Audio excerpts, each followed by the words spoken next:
Shalom semua jemaat Tuhan dimanapun Anda berada saat ini yang mengikuti ibadah online. Puji Tuhan, pada pagi hari ini kita mengucap syukur karena kasih karunia Tuhan yang menyertai, melindungi kita semua hingga kita ada sampai saat ini. Mari kita bersama-sama menundukkan kepala, kita akan masuk di dalam pujian dan penyembahan. Kita mau berdoa. Haleluya Yesus. Bapa, kami bersyukur jika saat ini Engkau ada bersama dengan kami. Engkau masih memberkati dan mengurapi setiap kami dengan kesehatan, kekuatan daripadamu.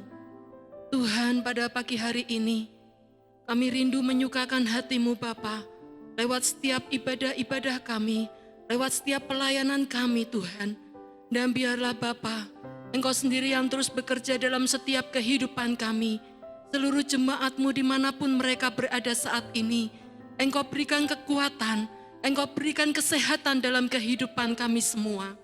Terima kasih Bapa, kami sungguh bersyukur, kami bangga memiliki Allah seperti Engkau, Allah yang senantiasa memperhatikan hidup anak-anak-Nya, Allah yang selalu menopang akan kehidupan kami umat-Mu Bapa.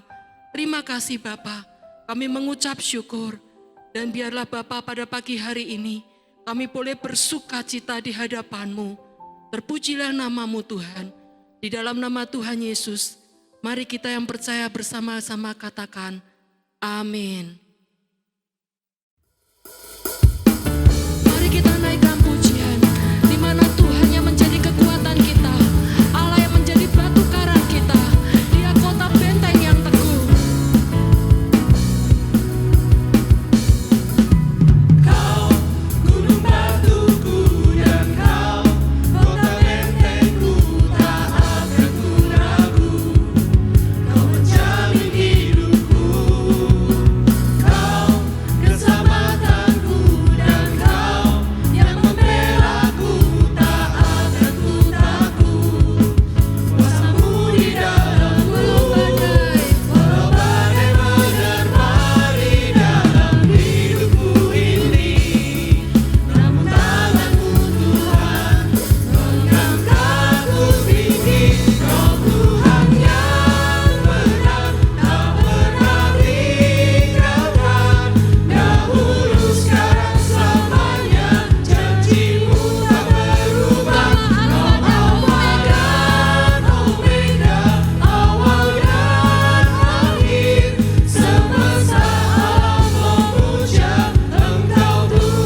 Pemazmur mengatakan, sebab Tuhan itu baik, kasih setianya akan selama-lamanya, kesetiaannya tetap turun-temurun.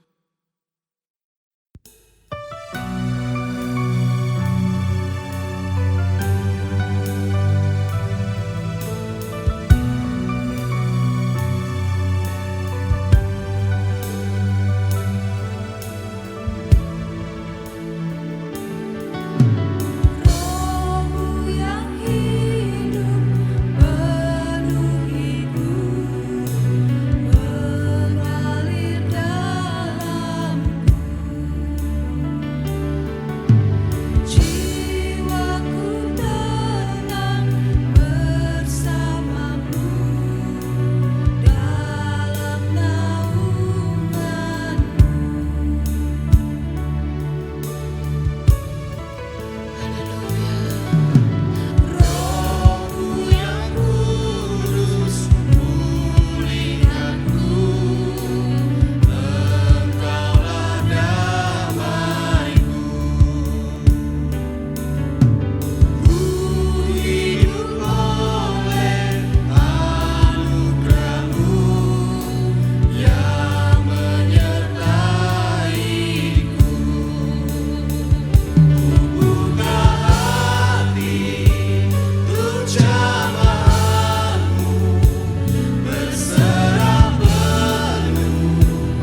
Haleluya, kita bersyukur pada kesempatan yang baik, juga pada hari yang baru yang Tuhan jadikan bagi kita semua.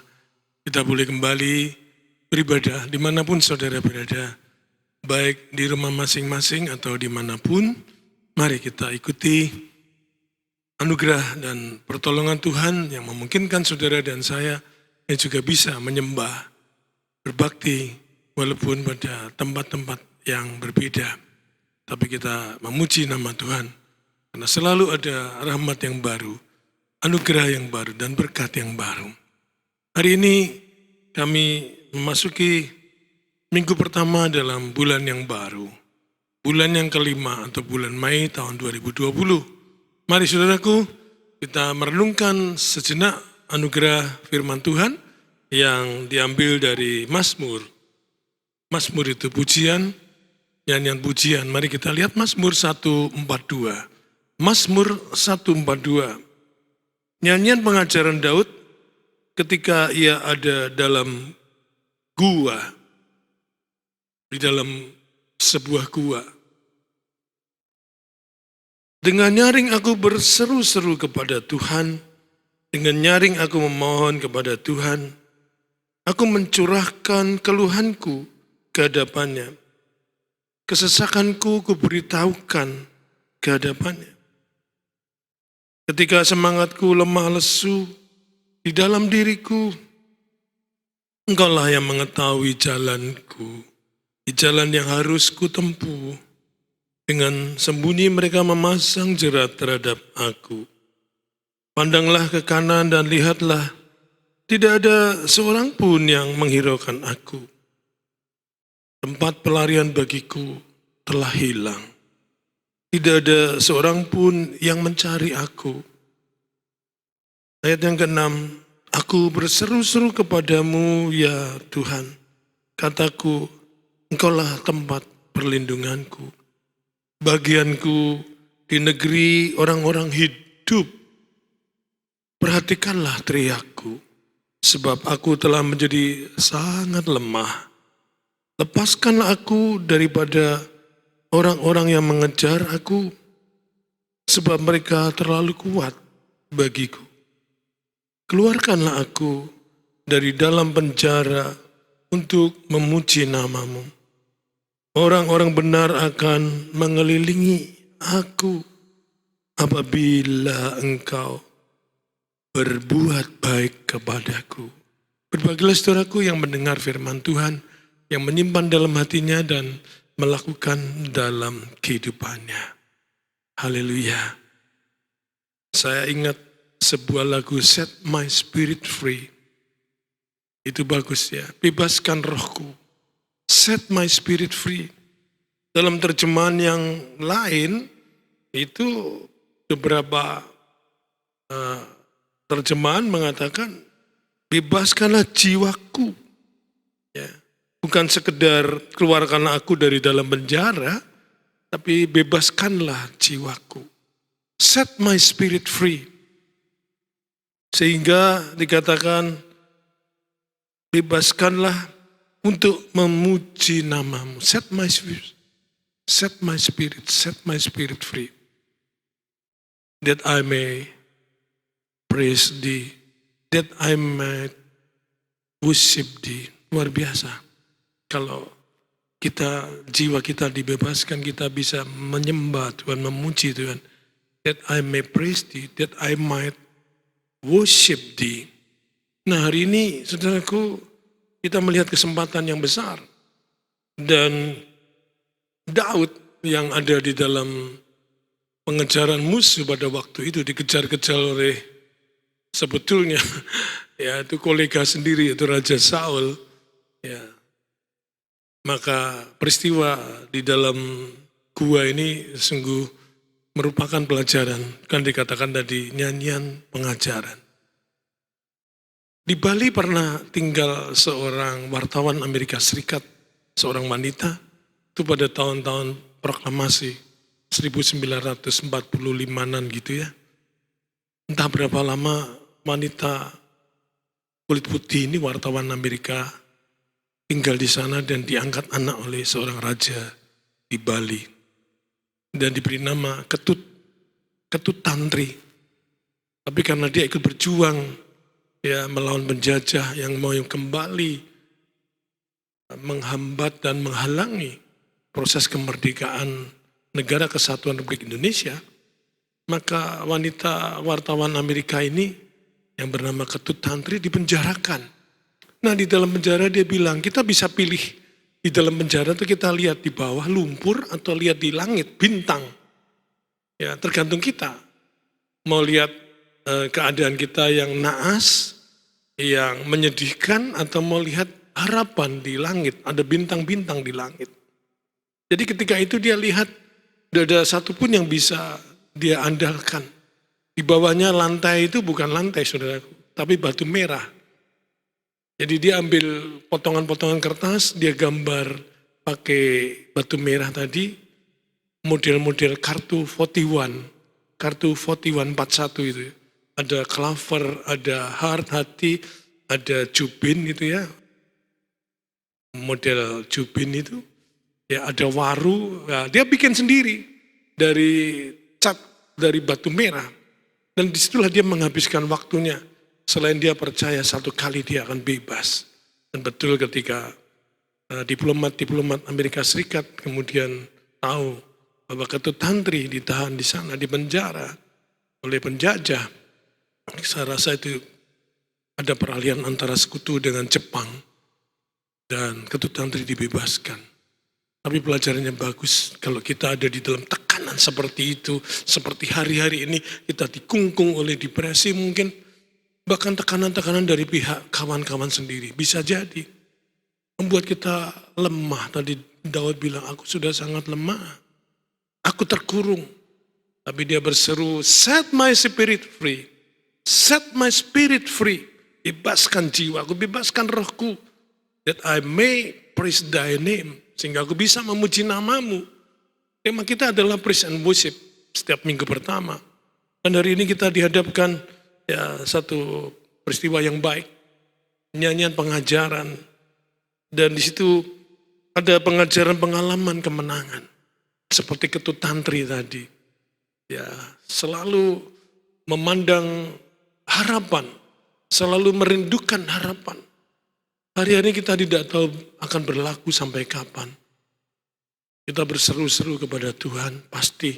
Saudara dan saya harap tetap berseru kepada Allah serba sekalian alam, Khalik langit dan bumi, pencipta semesta, yang mau mempedulikan kita, yang mau mendengar seruan seperti Daud berseru kepada Tuhan, menyanyikan pujian, menyanyikan sebuah kidung-kidung ya. Ya bukan sekedar himne begitu ya, bukan sekedar sebuah nyanyian dalam bentuk refrain, tapi seperti ada urutannya begitu, bagus. Ya kalau kita mengerti bagaimana orang-orang menciptakan lagu, kira-kira seperti itu. Daud menciptakan Mazmur ini. Sehingga ada niatan kudus, timbul ya niatan kudus. Atau dalam bahasa kita paling gampang hikmat daripada pujian dan nyanyian yang disampaikan. Nah memang tidak gampang dalam keadaan tertekan bisa menyanyi. Ya kita hari-hari ini juga mungkin susah bersenandung aja mungkin sulit. Ya tersenyum aja juga mungkin mahal sekali. Tetapi kalau Daud mengutarakan isi hatinya, karena dia tahu Allah membebaskan dia. Jadi selama ya suasana di gua itu pengap enggak mungkin ya.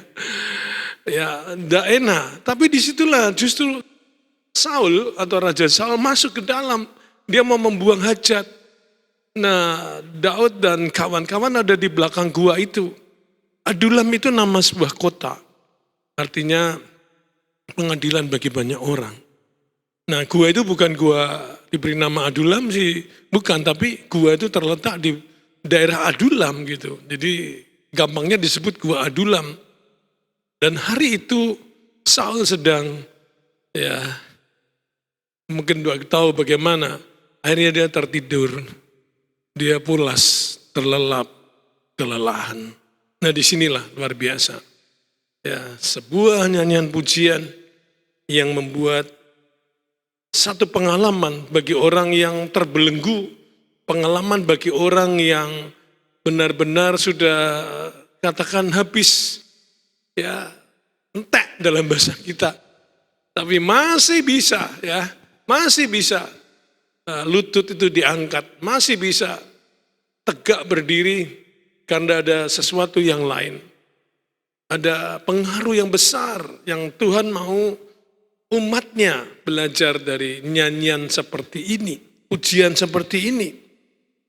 Jadi kalau ada yang tertekan hari-hari ini, ya karena masalah itu bisa ekonomi, bisa keluarga, bisa hubungan pekerjaan, hubungan relasi dengan sesama.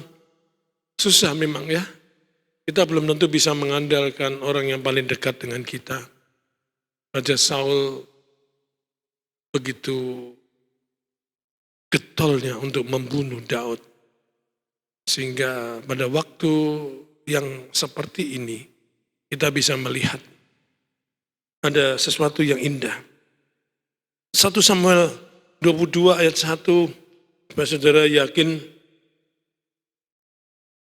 kita bisa melihat 1 Samuel 22 ayat 1. Lalu Daud pergi dari sana dan melarikan diri ke Gua Adulam. Ketika saudara-saudara dan seluruh keluarganya mendengar hal itu, pergilah mereka ke sana mendapatkan dia. Ya, paling gampang itu lingkup kita sendiri ya.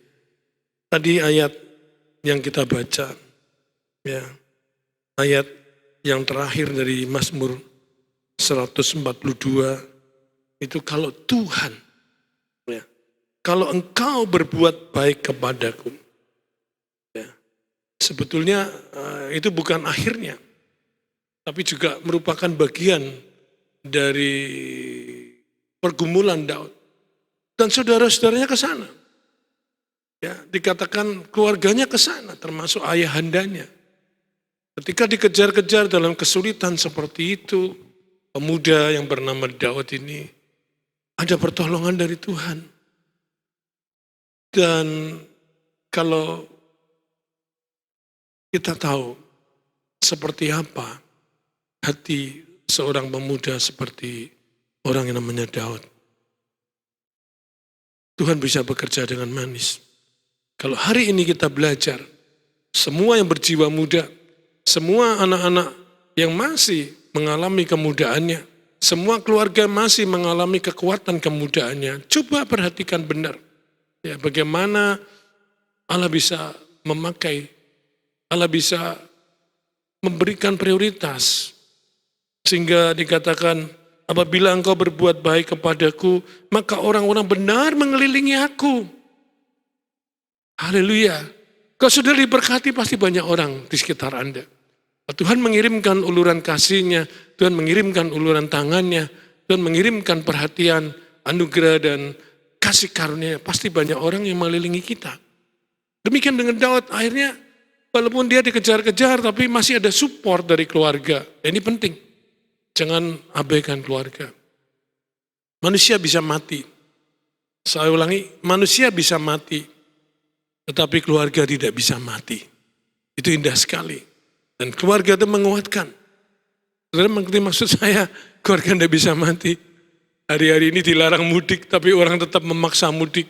Ada yang bersembunyi di bawah kolong jok bus, ada yang bersembunyi di bagian kargo sebuah truk dan sebagainya. Mereka tetap kepingin mudik. Ada kerinduan buat keluarga, ada semacam magnet dari keluarga. Itu benar-benar saudaraku. Manusia bisa mati tapi keluarga tidak bisa mati. Dan Daud merasakan pertolongan Tuhan yang hebat.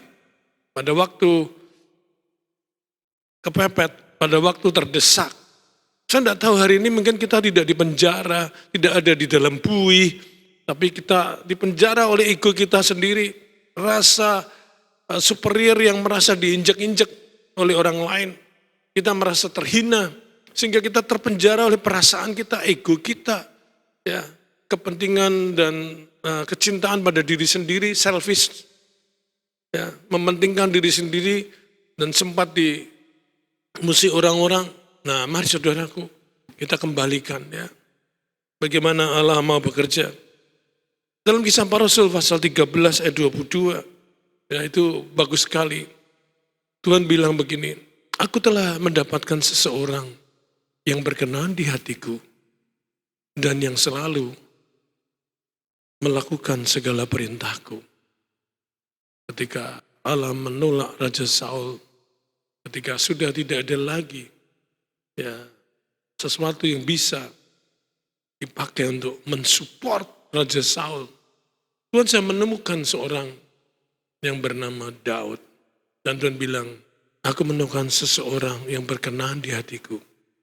Aduh ya, kalau hidup kita bisa seperti itu, berkenan di hati Allah. Ya, karena dia adalah orang yang selalu melakukan segala kehendakku. Nah, di luar kekurangan-kekurangan dari seluruh riwayat hidup Daud yang kemudian kita kenal dengan Raja Daud, mari kita lihat hati yang luar biasa. Hati yang senang memuji, menyembah Tuhan. Apakah hari-hari ini kita juga memerlukan, memprioritaskan, punya waktu untuk memuji dan menyembah Tuhan? Ya, Ketut Tantri tetap survive. Oh, dia susah, dia hanya lihat lumpur saja. Mati sendiri, mati konyol. Tidak ada apa yang bisa diharap. Penjara zaman dulu, waduh ya, berat ya. Nah, ada seorang yang punya pengalaman di penjara. Dia terlibat dalam skandal Watergate. Itu presiden, ya, mantan presiden Richard Nixon dari Amerika Serikat. Sebagian saudara mengerti mungkin yang sudah seusia saya, skandal Watergate. Dia dipenjara ya selama 7 bulan. Dan pengalamannya membuat dia itu benar-benar ya seperti apa? Orang yang ya merasa prihatin, kasihan. Karena banyak orang-orang kuat, orang-orang gagah luar biasa. Ternyata di situ seperti daun yang luruh, ya sudah kering, daun yang tidak lagi hidup. Sehingga mereka sesuai dengan pikiran mereka, itulah sikap tubuh mereka. Ya. Tidak lagi gagah perkasa walaupun badannya steril gitu ya, berotot, kuat, bekas preman mungkin, bekas gali atau apa. Tapi di dalam penjara mereka ngelukro dan tidak berdaya.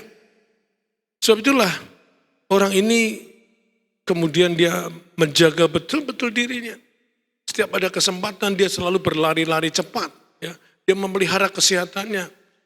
Setiap saat dia melihat orang yang selalu berusaha untuk tidur, melupakan masa sulitnya di dalam penjara. Tapi dia tidak, pokoknya aku mau tidak mau siang tidur, aku hanya tidur pada malam hari. Dia jaga kondisinya di dalam penjara seperti itu. Dan ini kan butuh kualitas orang seperti apa. Ya, dan akhirnya dia keluar dari penjara.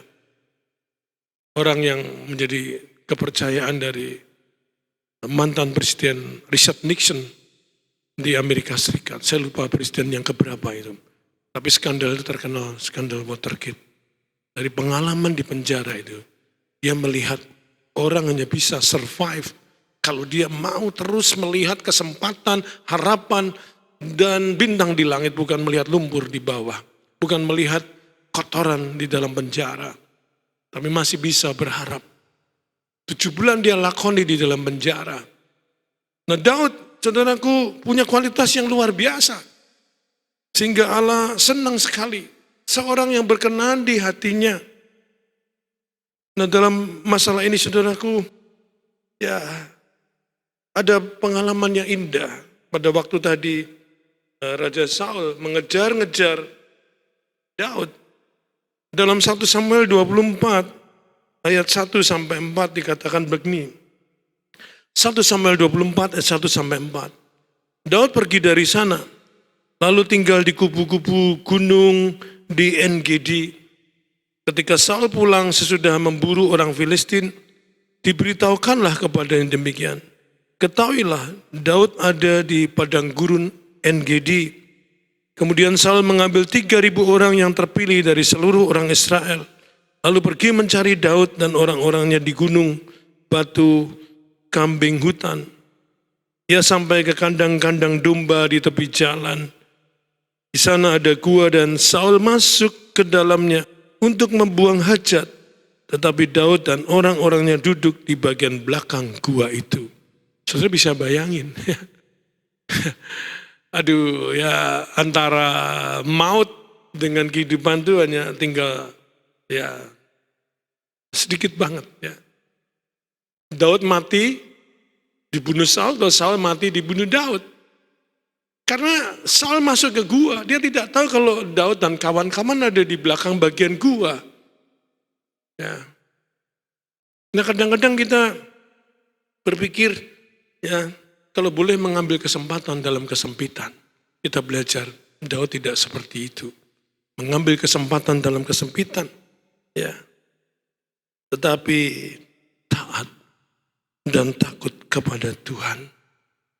Daud belajar firman Tuhan sejak mudanya. Saya yakin kalau tidak dia tidak tahu.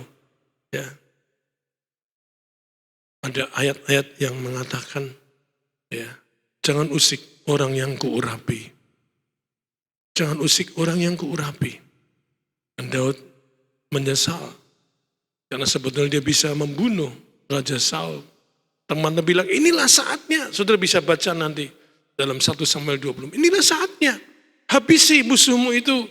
Ya, karena dia kemudian tertidur lelap. Saudara tahu di padang gurun kan hawanya panas sekali. Begitu masuk dalam gua, adem. Ya. Lalu kalau dalam gua itu kan ada angin bertiup dari depan ke belakang atau dari belakang ke depan. Itu kan semilir ya. Bikin orang kena angin sepoi-sepoi gitu kan. Lama-lama terpengaruh juga, mungkin jadi ngantuk dan Raja Saul tertidur lelap.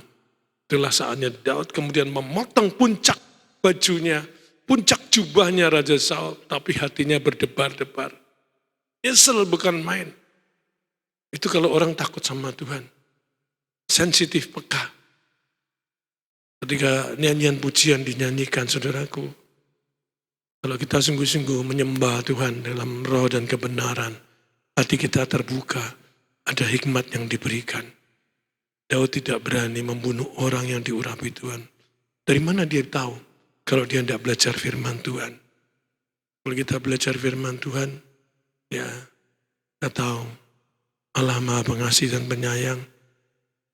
Dia tidak mau ada orang yang ya sampai berani melawan orang diurapi Tuhan. Jadi Daud tidak lakukan itu. Jadi dampak positifnya saudaraku, ya. Kalau Allah memberkati kita, Allah peduli ketika saudara dan saya berseru dari dasar hati kita, ya, memohon dalam sebuah kisah nyanyian, dalam sebuah puji-pujian, ya, pasti ada sesuatu yang Tuhan mau. Setiap kali Raja Daud dia memainkan kecapi, ya, pada waktu dia masih jadi gembala kambing domba, Raja Saul memanggil, dan setiap kali Daud memainkan kecapi, roh Tuhan turun di atas kehidupan Saul, dibebaskan dari gangguan kuasa kegelapan, roh-roh jahat. Setiap kali Daud bernyanyi, memainkan pujian dengan alat musik kecapi. Kalau kita memerlukan ya hadir dalam ibadah seperti ini, saudara ikuti, bukan saudara nonton, ikuti pujian penyembahan yang diadakan walaupun lewat saluran online. Ikuti dalam doa, ikuti dalam kesukacitaannya Allah. Beda, pasti mengalir ya. Hari-hari ini cukup saudara nyanyi 2 lagu saja kemudian masuk dalam doa, itu sudah bagus sekali. Hadirat Allah sudah turun kalau kita menyanyi, memuji Tuhan dengan sungguh-sungguh dari dasar hati. Jadi akhirnya Daud dikelilingi orang-orang benar. Apa benar? Pelajaran yang penting bagi kita kembali ke 1 Samuel 22 ayat yang kedua. 1 Samuel 22 ayat kedua, tadi kita lihat ayat 1, sekarang lihat ayat kedua. Berhimpunlah juga kepadanya setiap orang yang dalam kesukaran, setiap orang yang dikejar-kejar tukang piutang, setiap orang yang sakit hati. Maka yang menjadi pemimpin mereka, bersama-sama dengan dia ada kira-kira 400 orang. Tadi nyanyiannya berkata, kalau Tuhan menolong aku, Tuhan memperhatikan aku dikelilingi orang benar. Yang benar dia dikelilingi pala gali, para preman, saudaraku ya. Dikelilingi oleh orang-orang sakit hati, barisan sakit hati, BSH, orang-orang yang punya utang, ditagih-tagih utang, dikejar-kejar, orang yang kecewa dalam hidupnya, orang yang mengalami nestapa. 400 orang, bukan gerombolan kecil. Ya, bayangin. Tapi kehidupan yang berserah kepada Tuhan. Kehidupan yang suka beribadah, suka berserah, suka memuji dan menyembah, mentransformasi 400 orang tadi jadi orang-orang yang benar. Aduh, luar biasa ya. Kalau saudara hidup dalam dekat dengan Tuhan, kehidupan kita sebagai warga gereja, kehidupan kita sebagai tubuh Kristus, kehidupan kita sebagai saksi-saksinya Allah, dalam kemuliaan Tuhan kita akan menarik orang-orang benar. Walaupun punya latar belakang seperti tadi, diuber-uber orang penagih piutang, diuber-uber karena banyak hutangnya, dicari-cari ya, dan disepelekan mungkin. Mari kita keluar, set my spirit free, bebaskan aku dari penjara seperti itu, dari gua yang mungkin membuat kita pengap, sesak. Bukan gua beneran, tapi gua karena hari-hari ini memang keadaan seperti itu. Berseru kepada Tuhan, berserah kepada Tuhan. Jangan sampai kita dibelenggu oleh harga diri, mengasihi diri sendiri, ya, dengan berlebih-lebihan. Dan tekanan-tekanan dari kehidupan sekitar kita membuat alam bawah sadar itu benar-benar ya terhimpit. Kita tidak bisa berbuat apa-apa.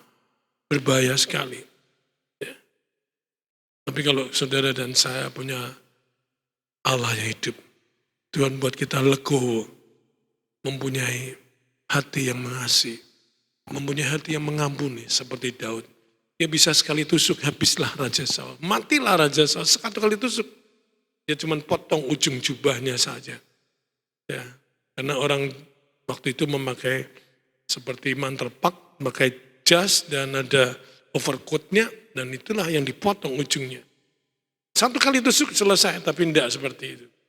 Ya, kalau Allah bersama saudara dan saya, hadirat Allah tinggal dalam hidup kita. Mari kita bangun tahta pujian bagi Tuhan. Tahta pujian.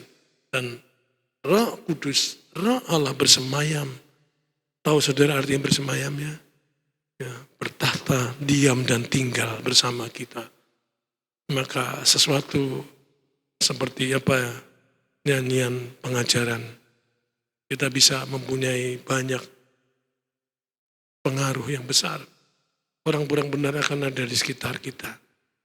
Backgroundnya, walaupun sebelumnya latar belakang mereka, background mereka begitu mengerikan. 400 orang, saya pikir tidak gampang ya. Tapi dalam terjemahan lain kan 400 orang laki-laki. Dan terbukti nanti pada peristiwa Ziklag. Mereka punya keluarga, punya istri, punya anak. Jadi bayangin untuk bisa mengatur gerombolan seperti sebanyak itu bagaimana kalau tidak punya hikmat daripada Tuhan. Saudaraku, biarlah kita bisa mentransformasi kehidupan di sekitar kita dengan kuasa Allah. Pikiran dan hati tidak lagi liar ya. Karena kalau mereka di sekitar kita tuh orang-orang di sekitar kita liar, waduh susah ya. Ganas, garang, ada ditulis di dalam Alkitab supaya kita tidak lagi ganas ya, lingkungan kita tidak lagi garang. Mari kita minta kuasa Allah mentransformasi ya, setiap situasi dan kondisi. Hari-hari ini saudara juga tahu banyak kesulitan, banyak orang susah, banyak orang tidak bisa makan, banyak orang yang tidak punya lagi harapan dan tidak punya karir, tidak punya masa depan. Mereka bingung. Tapi kalau saudara dan saya hari-hari ini penuh penyembahan ibadah. Set my spirit free, that I might worship thee. Ya, karena apa? Lagu itu berkata begini, set my spirit free, ya, and let the bondage go. Biarlah beban-beban ini pergi. And let deliverance, pembebasan, flow. Let the bondage go and let deliverance flow. Biarlah pembebasan itu mengalir. Saya percaya ada kuasa dalam pujian dan penyembahan. Yang berterima kasih untuk worship leader, singer, dan choir yang sudah membawa hadirat Allah dalam kehidupan kita. Kita tetap dalam rencana Tuhan. Percayalah. Ya. Jangan memandang lumpur di bawah terus.